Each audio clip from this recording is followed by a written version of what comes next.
Hi everyone, this is Josie and welcome back to my channel. This is Josie's Point of View, where we focused on human interest stories. Our story today is focused on veterans health care. Take a look at the story headline.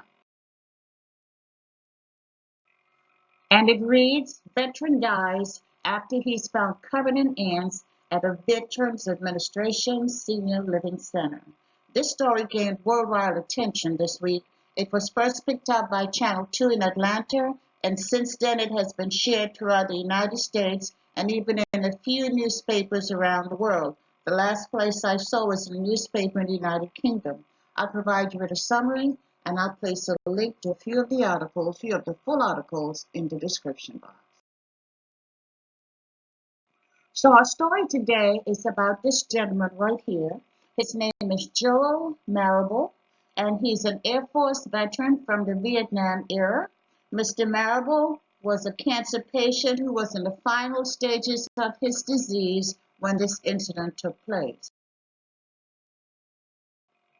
And this was his residence at the time the incident took place. Mr. Marable was staying at a long-term care residence for veterans in Atlanta, Georgia.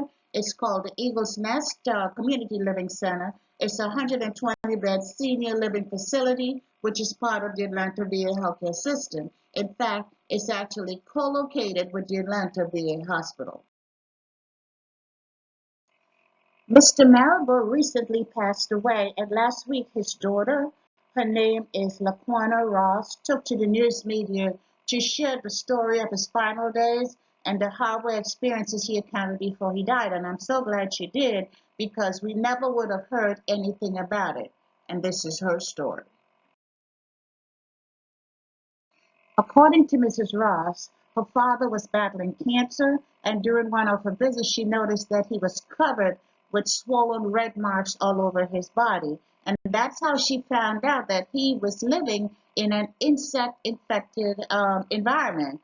Now, she became startled at his appearance because this was not the way he looked the previous time she saw him. And if you look closely at the picture, you can see a lot of bite marks on his side. His arm is covering some of it, but you can see a abundance of it on his side and even to the front because he has a feeding tube, and also on his face. A staff member told Mrs. Ross that when she walked in, she thought Mr. Marable was dead because there were so many ants covered all over him and of course in his face.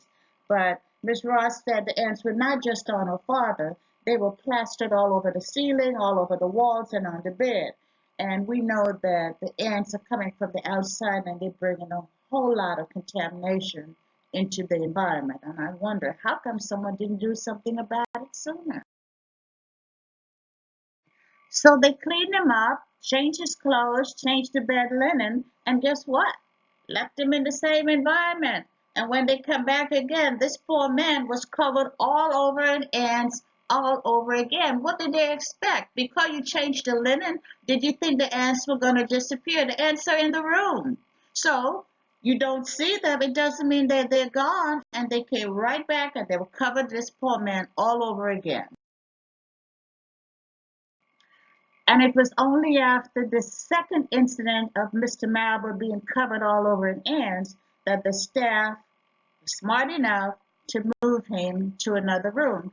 And shortly after, Mr. Marable passed away.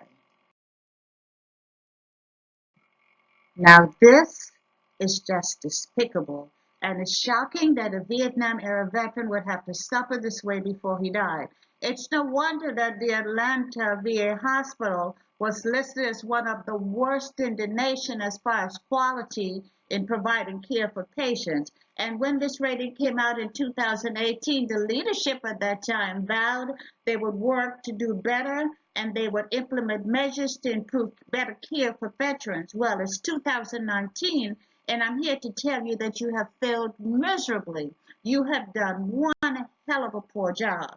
And you know you had a problem with ants in that hospital. How could you, the leadership, allow a patient to be covered all over in ants, not just one, but twice? Where were the nursing personnel? Were they even sensitive to what was taking place with this gentleman? And this is what they will actually, this is the one, these are the things we actually hear about. And we're grateful to Mrs. Ross for sharing this with her. I'm just wondering, what about the stuff that we don't hear about? And Mia, you might as well just go ahead and open up your pocketbook and pay this woman, because if you end up going to court, and we may end up finding out that things are a lot worse than we actually believe. So where do we go from here? The American Legion is demanding a leadership change. The local representative, the local legislator is demanding answers. And it's only when things are made public that the leadership decides to express their deepest regret. But I think this time it's just too late. Once again, my deepest condolences to the Marable and to the Ross family for your loss. Well, that's all I have for you right now. Please leave me a comment below and let me know what you think about this story. And if you know of similar stories, feel free to share them. And if you haven't done so already, I want to invite you to subscribe to my channel by clicking on that red subscribe button on the bottom right hand corner of your screen. And if you click on this notification bell right here, you'll be the first to know whenever a new video is uploaded. I thank you for watching, and I'll be talking to you soon. Bye.